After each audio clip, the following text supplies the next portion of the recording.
Hey everyone. So I'm a little bummed today. I just got home. Car's been pretty much sitting since last night. I pulled the downpipes off last night and it's been sitting ever since. So I came home and saw this pile of oil here and I was like, uh-oh, what's going on here? So I already stuffed some rags up in here to catch some of it, but let me pull these off here.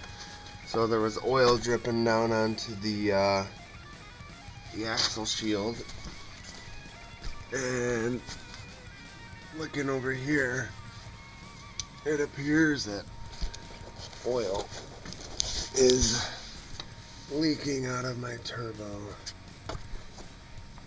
So this is the passenger side turbo, and let me see here.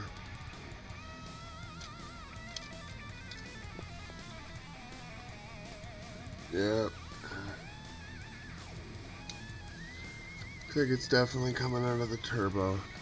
So I knew about the cam plugs. Those look like they're leaking. Maybe. I don't know. So I'd seen the gunk on this feed line here. So let's see.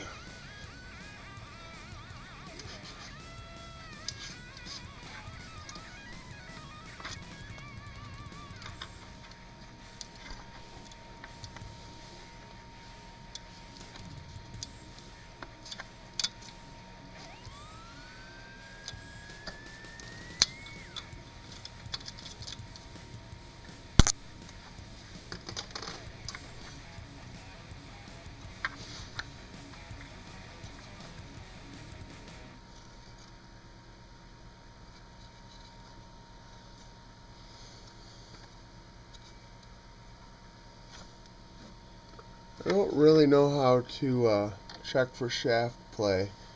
When I push on the spool there, the turbine, it's not moving in and out. So I don't know if it's like a different seal or something. But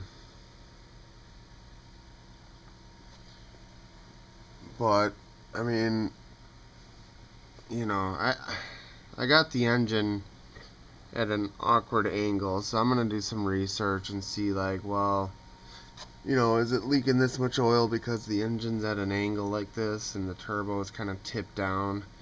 But I'm assuming if it's leaking back, that my passenger side intercooler is probably full of oil. So instead of leaking out the back, it's probably leaking forward. So.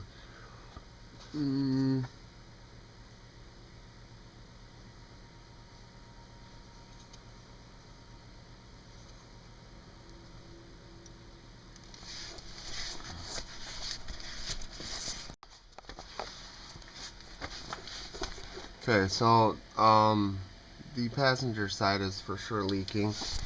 Over here on the driver's side, I see a little spot. This side, I was pretty sure it was the cam plug leaking. If you look at the bottom of the turbo, there's no oil pulling, dripping out here, but it almost looks like there's oil dripping out up here.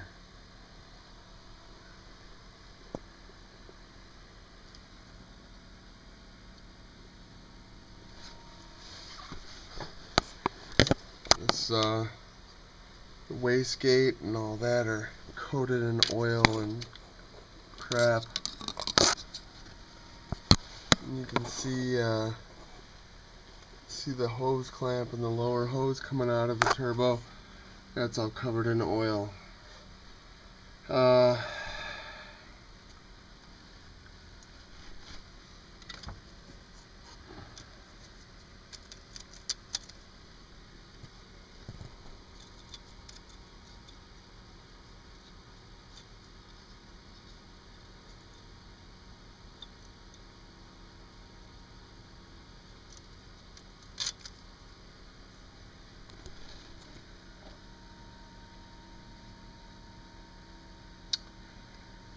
Well, I'm gonna look into what it's gonna take to do a turbo swap.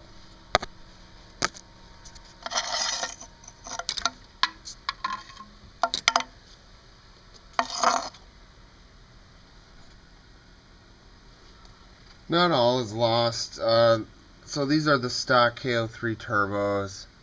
Um, you know, I was planning on staying stage 2 because to go stage 3 with KO4s is going to be a pretty pricey project there. So I came across a deal for some used KO3s. They were I think I got them for 120 bucks from an Audi Zine member, and supposedly they have 40,000 miles on them. These are, I have every reason to believe, my stock turbos, or the stock turbos, which means these got about 130,000 miles on them. So I was told the used ones that I bought had about 40K on them. So maybe I'll just swap those onto this engine here. A little more than I was planning on doing, but I did pick those turbos up just in case.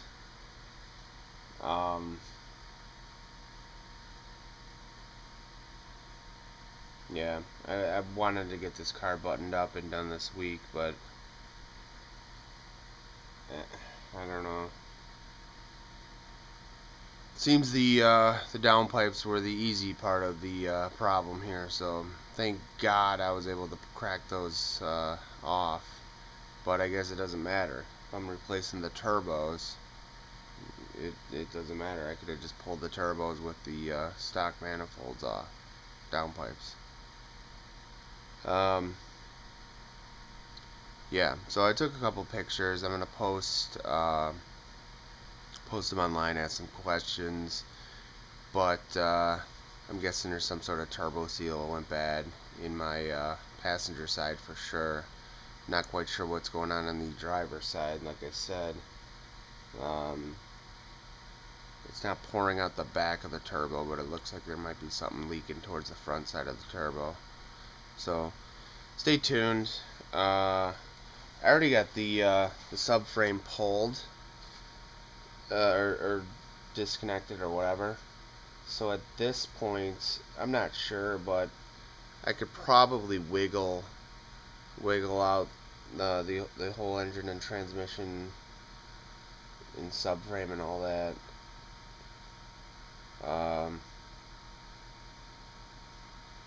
Yeah, so I'm just a little bummed, a little pissed, but yeah.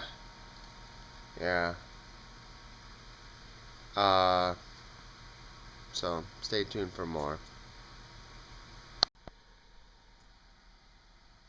I guess all the warning signs were there. With these B5 cars, you can't really see much until you start tearing into them. You know, I already did the timing cover, well, the timing belt, so I removed all the timing covers and all that stuff, and you know, this engine was just filthy. I mean, there was oil and shit everywhere. So I mean, you can already see like some stuff dripping on it here, and it's already here again. You know, and if you look, I just, you know, started looking more and more, but this is back on the driver's side turbo. On the front side of the turbo, you can see all the crap leaking somewhere onto it or whatever. And I mean, you can just see like the dirt and the crud caked down everywhere. You know, the front of the engine and all that's relatively clean because I spent like a couple hours brake cleaner and all that, basically degreasing the engine and all that. This hole or opening here is because I removed the AC compressor, which I guess was a blessing in disguise because well, I don't know, I guess I'm gonna have to pull the engine, so I just have to figure out what else is left connected. I know I have an electrical connector here. This sensor was the one that I rerouted the wire, and it goes up to here, so I'll probably have to disconnect that. I think that's about it. I mean, I already disconnected everything, so This is one of the reasons why I went the route I did, just to install downpipes. Everyone thought I was crazy for dropping the subframe just for some downpipes. But with these Tiptronic cars, there's not much room. And on top of it, if there was any problems, I would have had to do it anyway. So another telltale sign was had a lot of oil on the passenger side intercooler. So, and look here though, like I saw this a while ago. So I just changed out this throttle body boot a couple weeks ago, and there's oil making it all the way up into the throttle body boot. So that means the charge pipes are all full. I'm assuming I could probably, pour oil out of these intercoolers, for sure the passenger side. And it is what it is. I already did all the hard work, so at this point I should just be able to roll the disconnect a few more things and roll the whole engine back, and then work on it from completely out of the engine. So it still has the transmission bolted to it, which is a little sketchy, because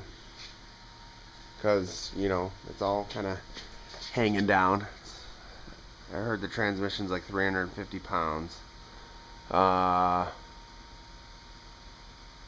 So I don't know. I'm not sure if I'm going to be able to get these strut towers and stuff. If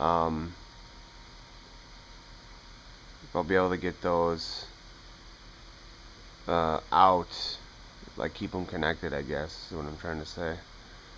So I don't know if I'm going to have to unbolt all that stuff, drop it all off, and just pull only the engine and transmission. I don't know. I can't get this body any higher. So my jack stands are maxed out.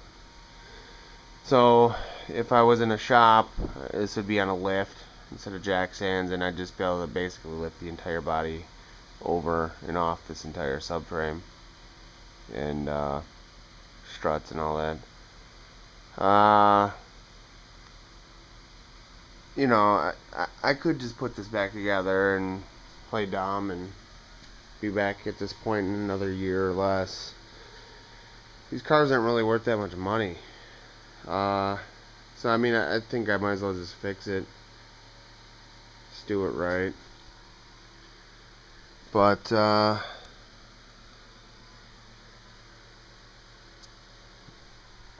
don't know. I don't know what to do anymore. This is turning into a bit of a nightmare. I mean, it's cool because I'm becoming like a B5 expert at this point.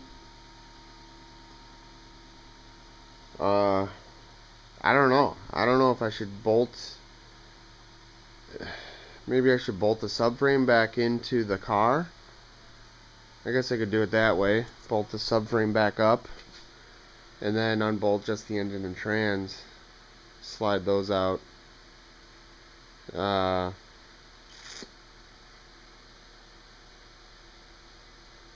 don't know, guys. I don't know what to do. Maybe I should just put it back together, boost the morale, drive it around a little bit, officially, or fully blow my turbos and then pull them. Have some fun at 20 psi until pop goes the weasel. But I guess it needs to be done, huh? Okay. Well, that's it for today, for tonight. I'm going to order the UCS tuning turbo install kit, which kind of sucks. It's not expensive, but I already ordered the downpipe install kit, and I think the turbo install kit comes with all the stuff in the downpipe install kit. So,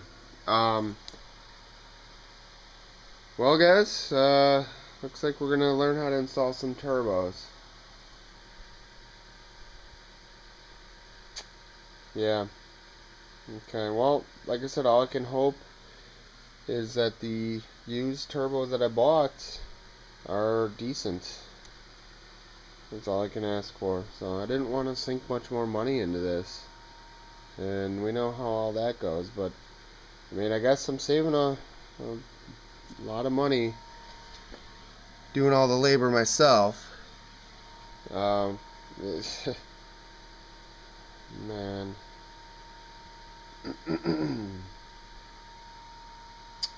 Okay. Alright. Good night.